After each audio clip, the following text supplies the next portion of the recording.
everybody. Welcome to the Hidden Gems podcast. This is a show where we talk about streaming services and some hidden gems that you can find on those services. It's a lot of fun. We do it every Friday. And I'm film critic Rachel Wagner, and Ryan is here.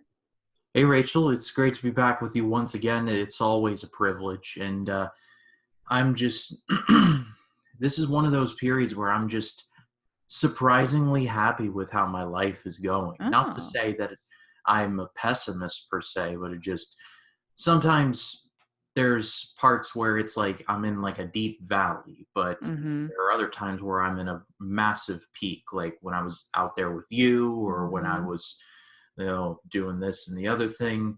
I feel like I'm at a peak right now. And Good. I feel like a lot of things are going my way.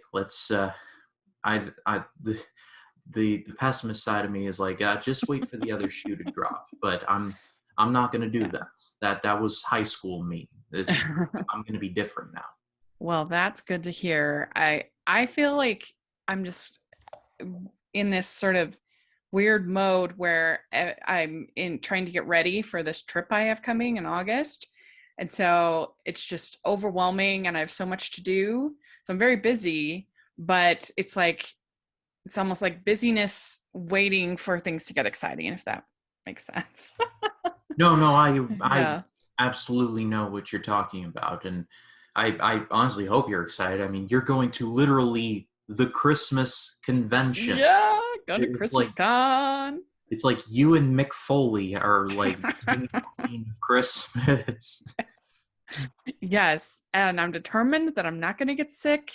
So I'm doing everything I can to not get sick at Christmas Con because I have the next weekend, I have the HCA TV Awards, and I'm really looking forward to that too. So it's just all kinds of exciting.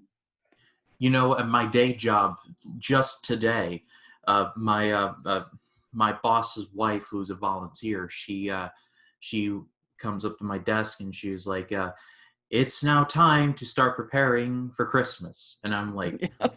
It's July, and I didn't, living in my world. I didn't say that, but in my head I was like, "It's freaking July." What are we doing? But working at a nonprofit for single mothers and families, Christmas is a very big deal. So it's a literal event that you have to prepare for like months in advance. So despite my exasperation, there is a genuine level of, oh crap, it's about that time of year again.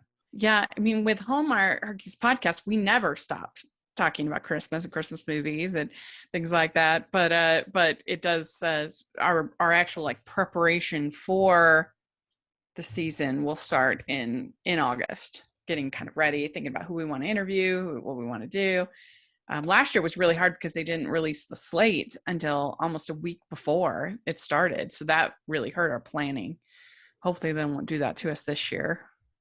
Considering the fact that you have literally a podcast network dedicated to Hallmark, they would have like spotted you something in like October. You think? Kind of like you didn't hear this from me, but there you go. Something's in your inbox. Yeah, right. Exactly. Well, we're not talking about Hallmark today, although I do have one Hallmark movie. Why don't you tell everybody listening what we're talking about today? We're talking about Peacock, and this is a pretty bad name for a streaming service. I think we can all universally agree on that, but they've added a lot of stuff since the last episode that we've done so far, and a lot of stuff that I did not expect to see on here, but it's really, really something else. Yeah, and two of mine are original new 2022 releases that are already on there, and one was an exclusive just to Peacock, I believe. So they're getting original content on there. There really is a lot going on at Peacock. They've got the live sports that you can watch. Like when the Indy 500 was going on, that's where I watched it, was on Peacock. And the Olympics are on there. A lot of other sports. I think they have a lot of golf and stuff like that. Yeah, they do. I remember when the British Open was on recently, they had all full coverage of that. Yes, I remember seeing the ads for that at least. And you can get the I get it free with my Comcast subscription, but you can get, I think they have an ad version and a not ad version, I believe. So there's lots of stuff on there, but why don't you go first, your first pick from Peacock? Well, before I do that, I wanted to mention that this month they're actually getting their exclusive. There's an exclusive movie coming there, They Slash Them, which is Oh. something that looks pretty interesting. It's from Blumhouse, and it stars Kevin Bacon. It's about a. It's about a. It's about a. It's about a camp. It's like. It's like a like. I don't know how to say this. It's like a gay camp. Like. Oh, like a conversion Yeah, like camp? I don't mean to be disrespectful. I don't know how to call a camp like that, Mm-hmm. but it's a gay camp, and the Mm-hmm. slasher movie takes place in the camp, and I find it ironic that Kevin Bacon's in it because he was actually in the first Friday the 13th, and he dies in that movie. Spoiler. Mm-hmm. So it's a nice full circle moment there. Yeah. Well, like I said, one of mine is also a Peacock original, so we'll talk about that. But yeah, they have some good stuff that are exclusive, at least, to Peacock. So it's worth, I think, worth a subscription, especially if you don't mind the ads. Yeah, Then it's allowed me to watch all the WWE stuff for $4 less a month. So that's a double plus right there. yeah, there you go. But my first choice is a movie from 2017, and I have said ever since I've seen it that this is the best shark movie since Jaws. Nothing else has truly come close. It's called The Shallows. This movie stars Blake Lively as a surgeon who is on vacation, just trying to get away from it all for a bit. She gets in an accident where her surfboard breaks, and she's basically stuck on this reef in the middle of the sea, and there's a hungry shark about, and he's not going away anytime soon. Jaws kind of broke the shark movies, the shark movie subgenre, because every shark movie that has come out will inevitably be compared to the first Jaws, and even the Jaws sequels pale in comparison. So it's automatically at a handicap there. But I like the direction they went with it, kind of doing a survival kind of thing. It's like Gravity, but not in space, but in the sea and with a shark instead of, well, the vacuum of space. This movie stars Blake Lively, and actually I'm a fan of her performance here because you just get enough knowing about her going in to where you're on board with hoping she makes it out of this. But then when you get thrown into the shark stuff, it's like immediate. This movie, I think, is just about an hour 45. It's not even that. It's just under 90 minutes. So you get enough character to where you know who she is, you know what she's going through, and then straight into the shark stuff. So this pacing is pretty nice. It's pretty light and breezy. It sounds a bit weird for a shark movie, but it's pretty light in terms of timing. The movie knows exactly what it's doing in that regard. And like I said, Jaws is like great, like god tier shark movies, but this is a close second in terms of quality. Yeah, I like this movie. I'm a big shark movie fan. And that year there was this and 47 meters down, which I liked both of them. I thought they were both good. I'm one of the few who seem to enjoy both. But yeah, this it gets a little kind of ridiculous by the end with her lighting it on fire, and I don't know, just everything that happens. But I still thought it was entertaining throughout. I certainly enjoyed it way more than something like The Meg, which was just to me actually quite boring. This it has its tension.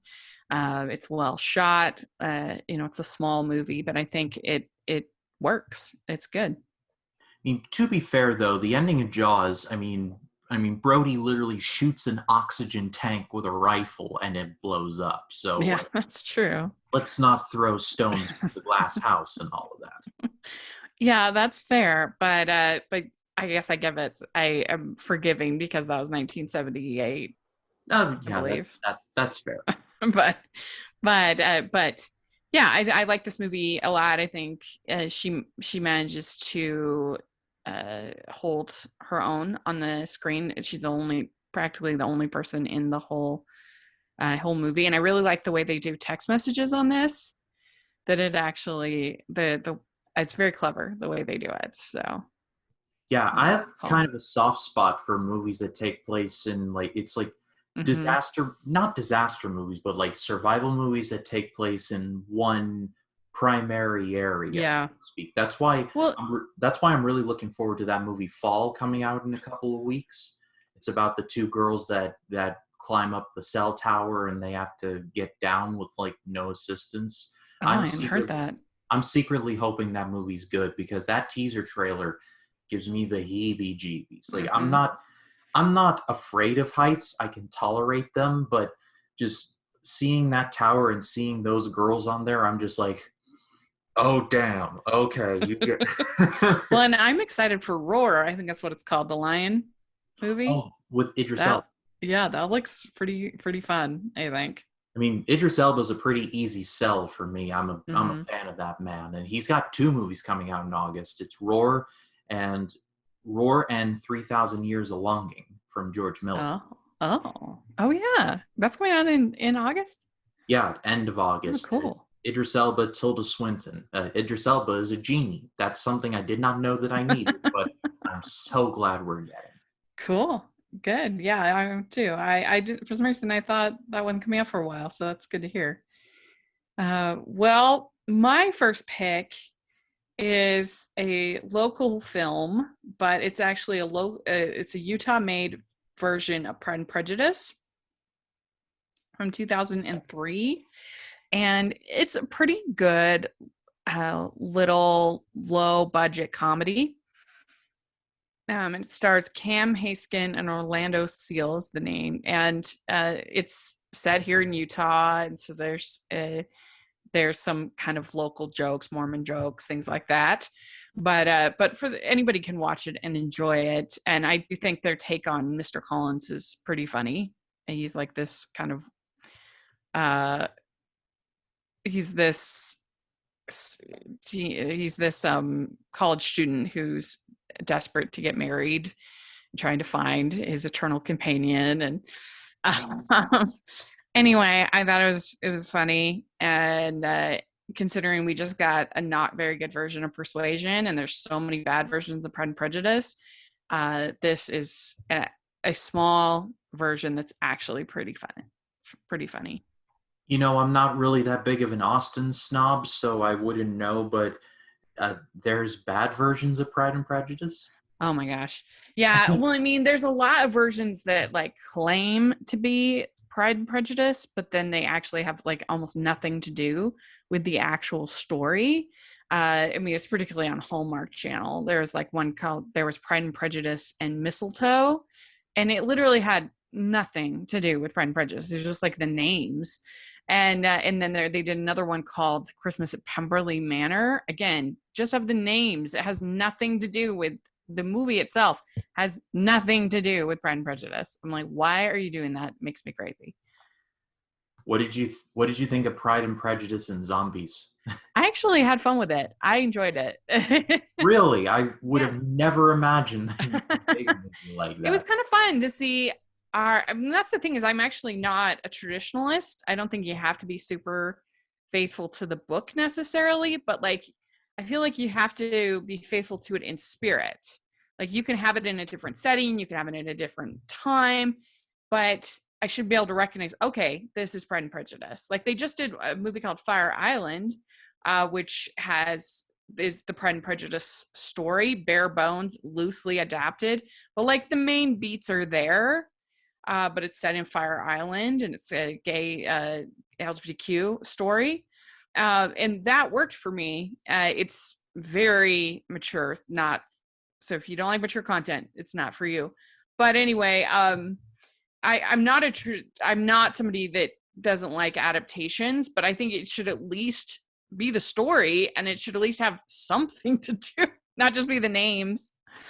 I don't know. It makes me crazy when Hallmark does that. They had another one called Sense and Sensibility and Snowman, and it had nothing to do with Sense and Sensibility. Literally, even they got the names wrong for like the high spirited sister they named Eleanor, and uh, the the more gentle natured sister they named Marianne, which it anyway. But this one is actually pretty fun.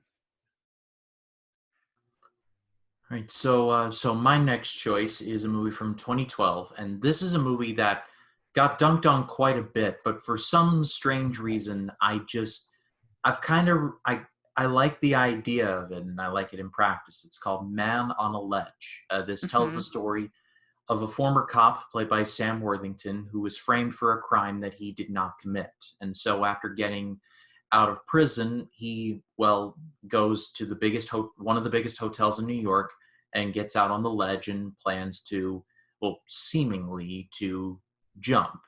However, there's something else going on as his brother and an accomplice are committing a diamond heist and getting back at the guy who framed him. I remember when this came out, I wasn't really big into reviews at the time. I just saw this premise and I saw this cast and I was like, there's potential here. I like this. And I don't know, that attitude has always stuck with me throughout. And no one really loves this movie.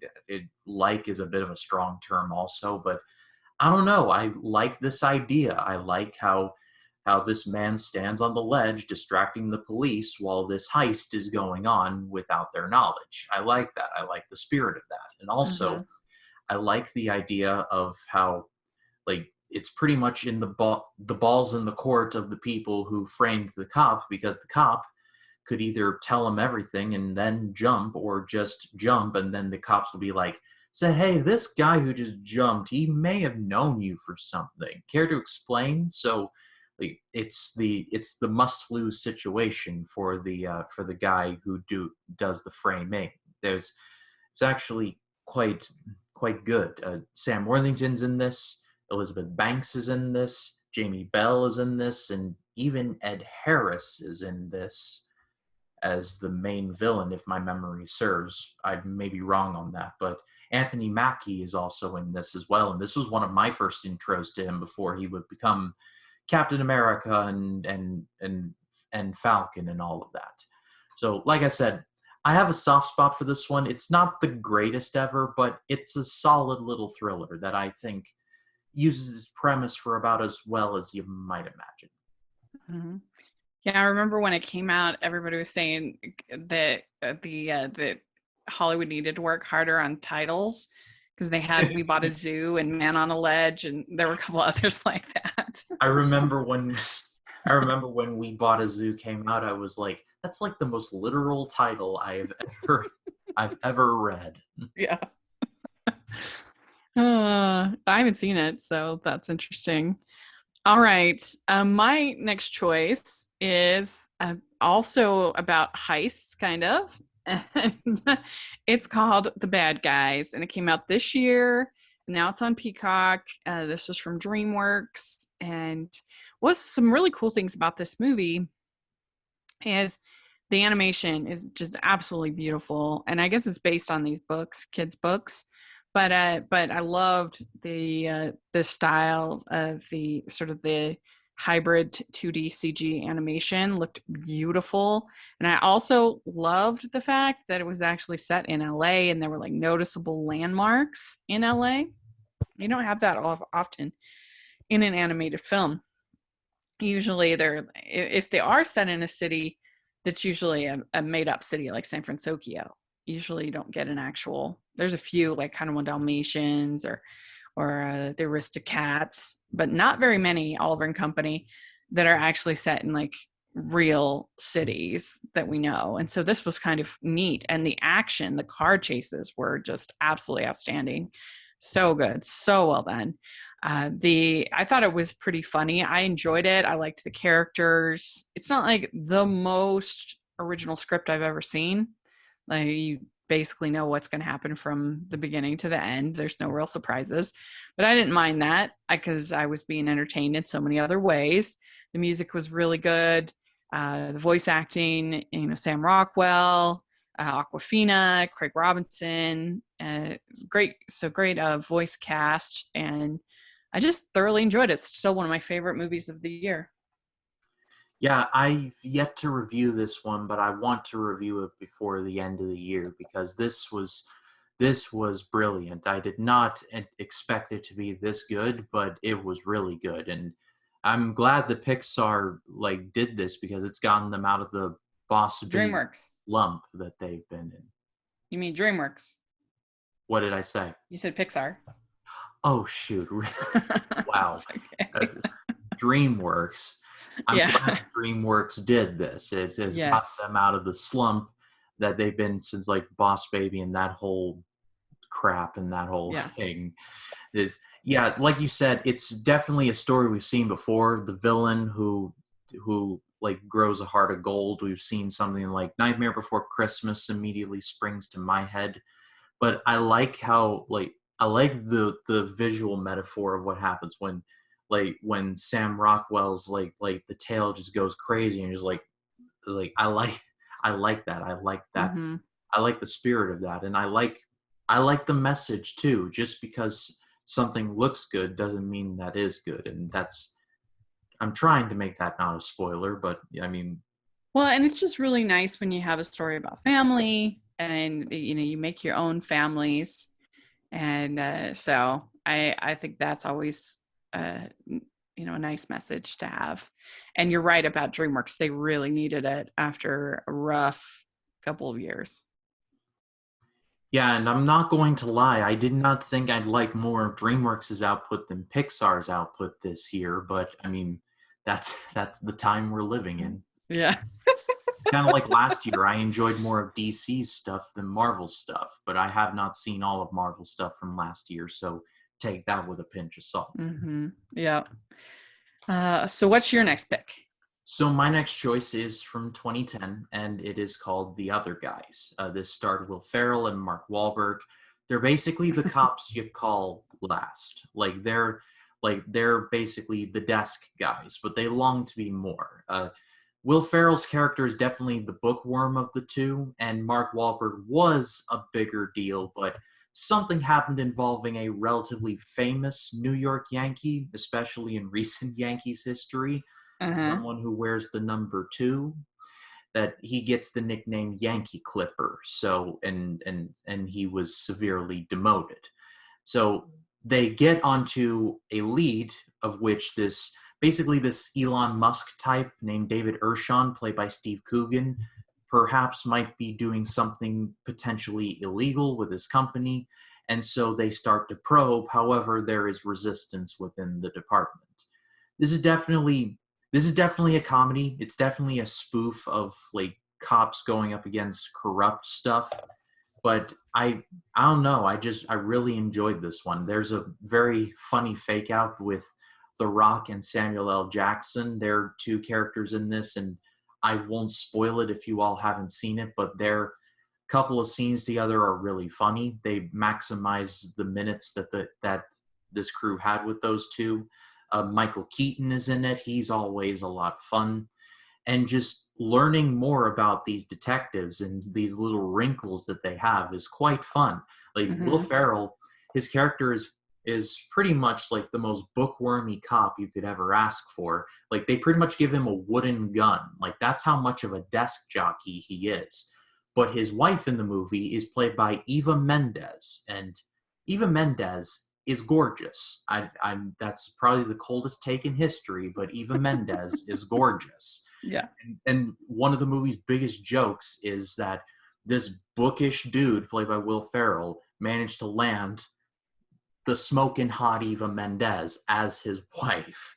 And there's a hilarious scene near the end where the big operation's about to go down, and Will Ferrell wants to say goodbye to his wife one last time, and but they can't see each other because surveillance potentially. And so Eva Mendes' mom in the movie goes back and forth between the two of them, and the communications get dirtier and dirtier and dirtier. I can't.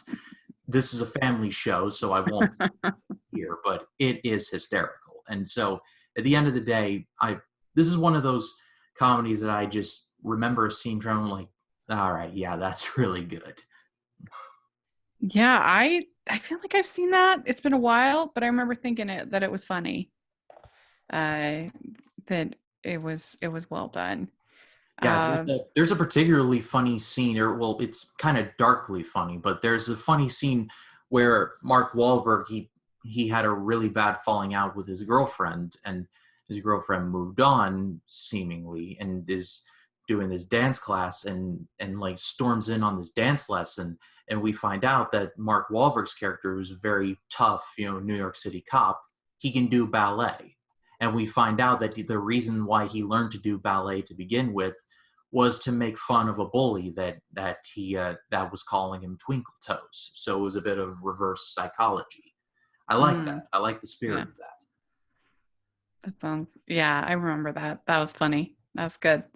All right. Well, my next pick is another crime movie. This is on the brain this for both of us this week. But I have the Peacock exclusive, the Outfit. I think it did get a theater release, but as far as streaming, I think it's exclusive to Peacock. And normally, I'm not a big mafia movie person. Like I respect the films. I think they're really well made, but it's just not like my favorite.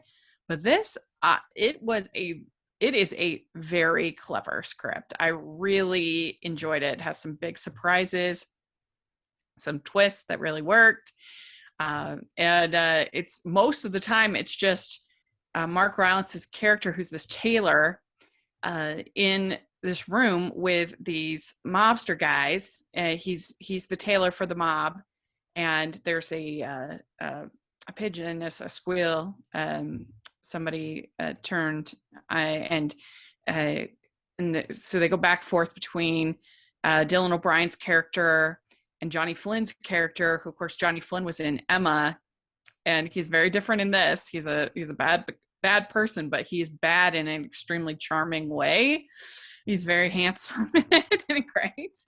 And I'm normally kind of not that huge onto Mark Rylance, his sort of gimmick, but this summer I really loved Phantom of the Open. That was great, and then I really thought this was great too. So I guess I'm becoming a convert to Mark Rylance, evidently.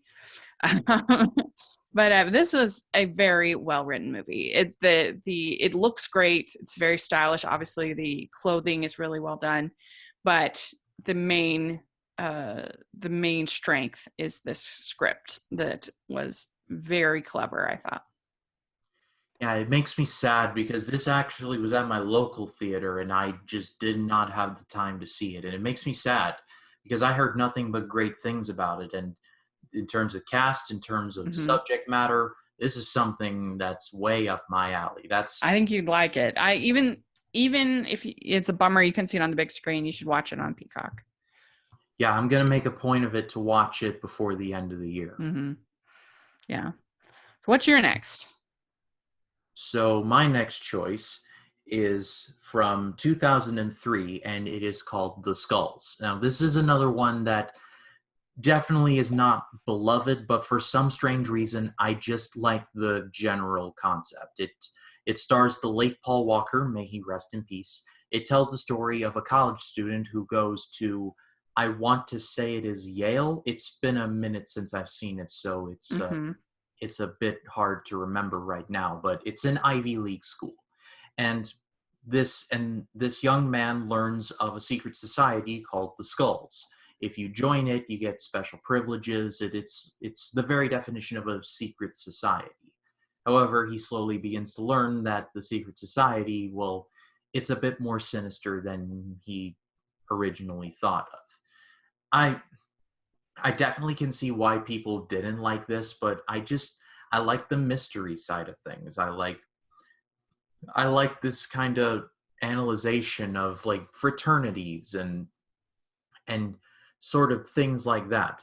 Like Paul Walker is in here, like I said, and it's sad that he is no longer with us because I think he actually does have some really good scenes here. And people only know him as like the tuna no crust guy from the Fast and the Furious, which I mean, he's good in those, and that's what he's most known for. But in smaller movies like this, I think he has more than a few scenes where like, there's potential here. I like this. And the finale is actually really good here as well. It's basically the protagonist turning the skull tradition on its head. honestly quite cathartic. So, like I said, it's not the greatest, but I love this kind of stuff. There's intrigue, suspense. I thought it was well done for the subject matter that it is dealing with. Mhm. Yeah. I've never seen that one. I do remember that Roger Ebert wasn't a fan. I remember his review. That's the only thing I know about it. But I've never seen it. So that's interesting. All right. Well, my next choice is a Hallmark movie from way back. It's from 2009, which is like ancient for Hallmark. It's called Before You Say I Do. And this stars David Sutcliffe, who was famous on Gilmore Girls, playing Christopher on Gilmore Girls. And then Jennifer Westfeldt, who's been in a bunch of comedies. Kissing Jessica Stein, I think, is one that she's in. Anyway, she friends with kids. She used to be John Hamm's girlfriend. They dated for a long time. Anyway, she's charming, sweet, but she had this horrible marriage where her husband wasn't faithful to her, and she is very nervous about the idea about getting married again because had this really bad marriage. And he's engaged to her, but she's having cold feet, and so he ends up in a car crash where he wakes up from the car crash, and it's 10 years previous, and it's the day before she's going to marry this guy that he knows is no good. And so then he goes and tries to make everything right and convince her so that she will want to marry him later on, won't have this trauma that she's dealing with. And it's just a cute little rom-com. Lauren Holly is in it. She's good. You can always count on her. And I think David Sutcliffe and Jennifer Westfeldt have nice chemistry, and I think they're pretty good actors for this kind of TV movie. Yeah, it's fun. I mean, who doesn't like a time travel movie like this? A time travel rom-com. Is it a spoiler to ask if it's kind of like The Family Man, where it's like it's all a dream? It's not because in The Family Man, it's as if he's being given, he doesn't go back in time. It's more like Muriel's Wedding or something like that, where they go back in time. Family Man, he's the same age as he is, but it's as if he had made this different decision, you know?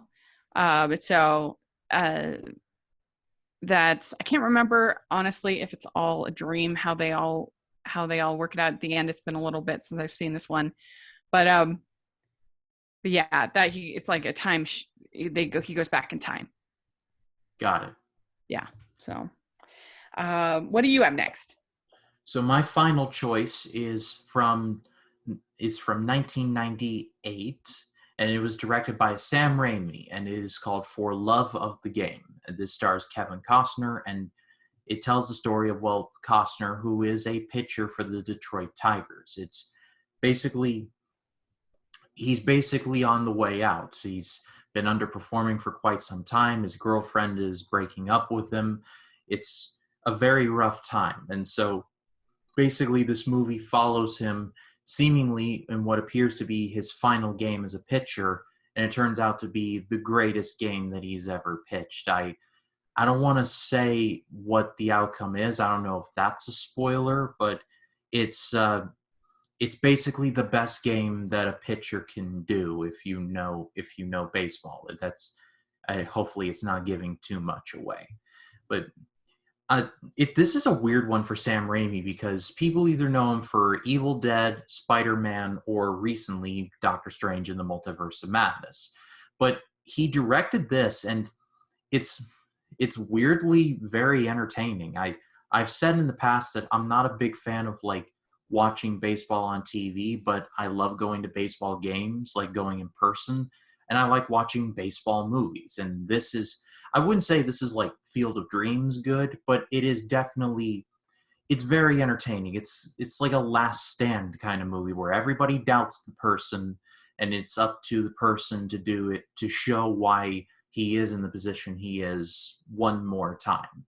This movie has Kevin Costner in it, and people don't like him because his delivery is very dry, but I've always liked him as an actor. When he does turn it on, he's really, really good.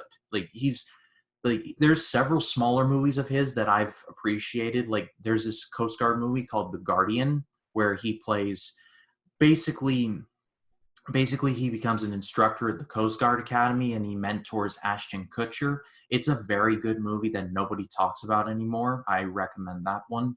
There's a movie called Draft Day starring Ivan Reitman, or not starring Ivan Reitman, directed by the late Ivan Reitman. I've actually recommended it on the show 1,000 years ago, but it is really good here too. And so, yeah, I really do quite enjoy this movie. My dad hates it because the team that Kevin Costner's facing is the Yankees, who that's his team. That was the team he grew up with. And especially considering the movie was released in 1998 when the Yankees were hot as fire. They won the World Series in 96, 97, or I don't know if it was 97, but it was 96, 98, 99, and 2000. It was like they just couldn't be stopped for anything. They had Derek Jeter, they had Jorge Posada. They just look up and down the row. It was, and no one really liked them because they just kept winning everything. And my dad is like, that just crap on the Yankees. This movie sucks. I'm like, sure, Dad, sure. but yeah, for love of the game, it's really good. I mean, Kevin Costner, he's got those baseball movies down. I mean, yeah, Bull Durham and Field of yeah. Dreams and this. So yeah, I guess he must be a pretty big baseball fan. Yeah, I wouldn't put it past him. Mm. So yeah, that was one of the first things I felt like coming out of the pandemic is when they had that baseball game at the Field of Dreams diamond. That was really cool. I mean, to get me to watch a baseball game, that takes something. Definitely. So, well, my last pick is I met a stretch as far as hidden gem because a lot of people love this movie and it was popular enough to get a sequel. But it's Mamma Mia, and you know me about musicals. I love musicals. And I admit that Pierce Brosnan is not great in this. They have no chemistry. He's not a great singer. I don't care. I like the songs. I think they're really fun. I'm a big ABBA fan, so I enjoy that. I like all of the sort of vacation porn of this island in Greece, how beautiful it looks. I think that Christine Baranski and Julie Walters are really fun as her best friends. I think they work in the songs pretty well. There's some that feel like a stretch for the moment, but for the most part, I think they do a pretty good job making this jukebox musical work. And of course, I mean, Meryl Streep, she's great. I think that Amanda Seyfried feels like she could be her daughter. I really love the sequel too. Mamma Mia, Here We Go Again. Great. And you've got Cher as Meryl Streep's mother, which I don't know how that ever happened. I think they're pretty cool. I think they're pretty close in age. Not gonna lie, the Fernando she did there was actually quite good. Yes. Can you hear the drums, Fernando? Fernando. Yeah. If you change your mind, I'm the first thing. I do like this movie. I know I'm probably way not the demographic for it. I do like this movie. I actually think the sequel is actually a bit better. Like I've listened to way more of the songs from the sequel than the first one, especially When I Kissed the Teacher. That's somehow the earworm for me. I don't know. Yeah, that's a fun number. That I actually agree. I think that this sequel is probably stronger. I think the songs are not quite as iconic as the songs in this. They're like digging a little bit deeper into the ABBA songbook. Yeah, I love Waterloo. I love Andante. I thought that was very good. Lily James is surprisingly a good singer. I don't know if she's had this undercover all along, but she's an excellent singer. Yeah, that makes me want to get out that That soundtrack. That was good. And they learned they didn't have Pierce Brosnan sing. Oh, you know, bless Pierce Brosnan. He was very good in as a James Bond and GoldenEye. He's had many good performances. He cannot sing to save No. his life. God bless him. He was trying, but They should have just dubbed him. I don't know why they didn't. It didn't make any sense. They should have just, instead of have him sing like that. he does have I one of my favorite lines in the movie, though, when he says, "My sentiments exactly." Like, I can't tell you how many times I've used that GIF just mhm. in my daily life. Like, when I Yeah. agree with something, I'll just put the GIF of my sentiments exactly. Yeah. Super Trooper, let's are gonna find me. Fine. Yeah, I really enjoy the music, and I am a sucker for musical. You know that. There's very few that I don't enjoy on some level. Yeah, and like I said, I'm definitely not the demographic for ABBA, but you know what? There's more than a few. Like I can go off of one hand of ABBA songs that I genuinely really like, Yeah. especially when I'm like riding my bike and it's like like Super Trooper does come on. I'm like, okay, this is hitting, this is hitting Did you real strong. did you hear about this concert that they're doing in London that's all through holograms? It's No, I the yeah, it's the ABBA people filmed as holograms or whatever, and you go and you watch a full concert that's just holograms. Oh, I've heard that they did that with like Tupac and Michael Jackson. Like Hmm. I'm not sure if I'm ready for hologram concerts yet. I mean, Well, I for mean, I that disturbs me because both those people are past. Where yeah, it's less disturbing with the fact, like, I think all the ABBA people are still with us, so it's less disturbing to me. But yeah, I agree. I agree with a hologram of a dead person is creepy. yeah. I mean, with impersonators, I mean, it's an impersonator. I like when they use the songs for like something or like use the songs for another thing, like something Hmm. like that. Like I remember when my dad and I were on vacation in Chicago in 2014, we went to see Cirque du Soleil's.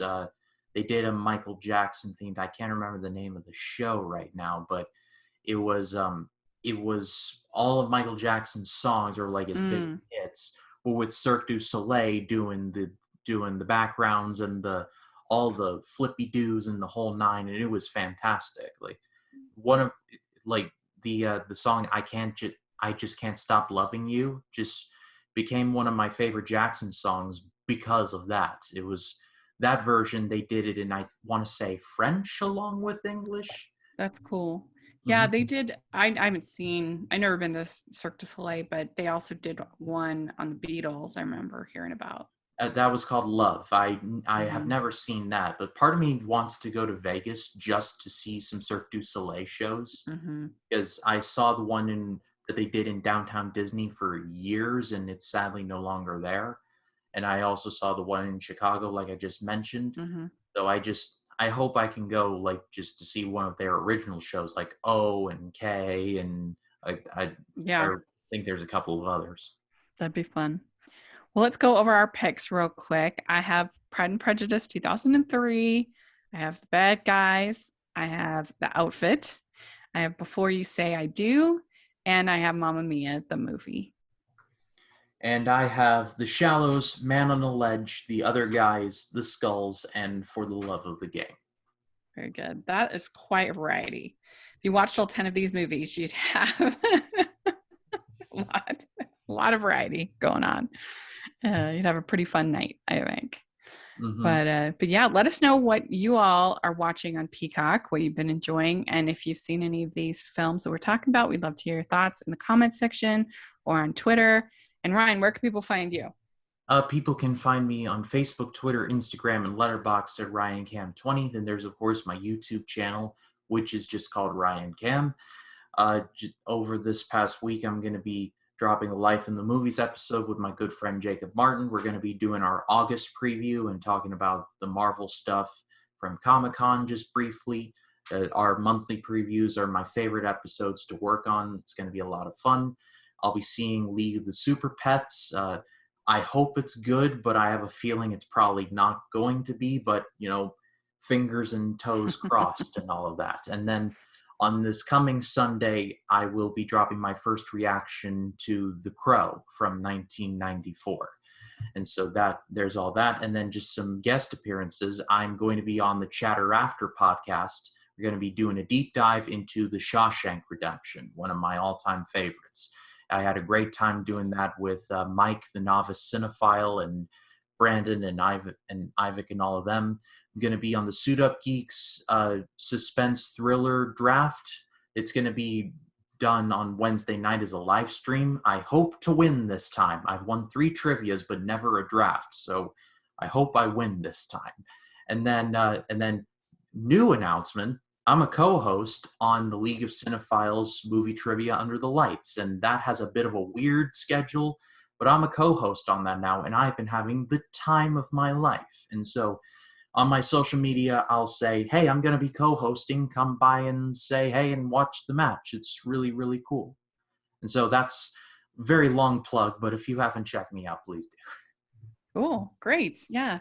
Well, you can find me at Rachel's Reviews, all of our social media, iTunes, YouTube, and on Rotten Tomatoes. So check that out. And we have this week my podcast that I did when I had seen 100 musicals since I got vaccinated.